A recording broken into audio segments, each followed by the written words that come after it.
Alright, we just got here to start baling. I came over here yesterday and ran the tedder. So I tedded everything except this little bitty section you can see in front of us. Because I was kind of curious if I'd be able to tell a difference today when we came to bale. I mean, I know it's going to be dry either way, but I want to see if there's a big difference. Alright. Yeah, that's nice and brown all the way through. Let's walk over here and see. Thick spot. I didn't test this. Ooh, there's a little bitty patch of green right there.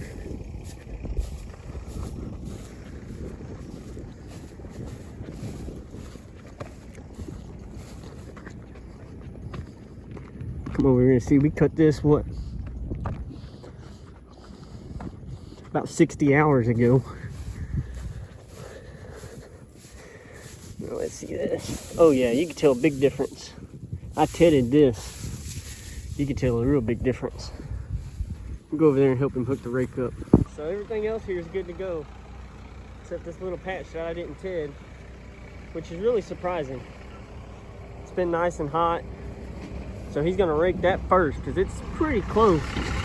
He's gonna rake it first, that way it can start drying out. Then when he comes across the road, I'll start following with the baler, and then there's 2 more patches in the back, and I'll bale this on the way out. That way it can sit there turned over by the rake for an hour or so. About a month ago, I went and bought that's an 8-wheel 6X rake.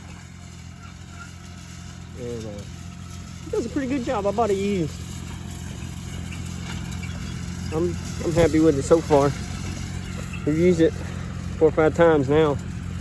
Bought it sometime in July. But I was out for a couple weeks because I actually had COVID. But I like that rake.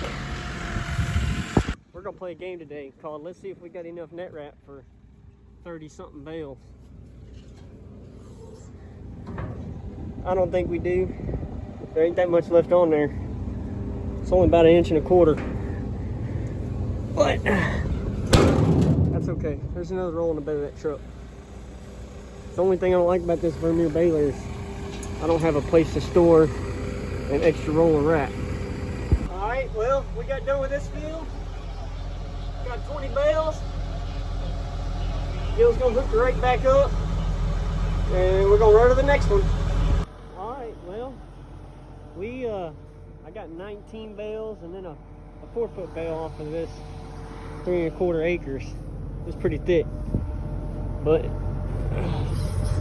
we didn't run out of net, so that's a good thing. Gil's gonna finish bringing these to the front, and then we're gonna haul these. We sold all the other ones from that first place we did. The guy that owns the property actually decided he wants to buy them, so this is the only field that we're gonna have to haul, so that's a good thing. So whenever I came home, loaded hay with Gil's tractor, I come home to unload hay here so I can stack it up and sell it. And well, this is supposed to look like that side, but you can obviously tell it doesn't. This piece right here, it was a support that ran from side to side on this bracket, and it broke. You can tell it was old and rusty and worn completely thin.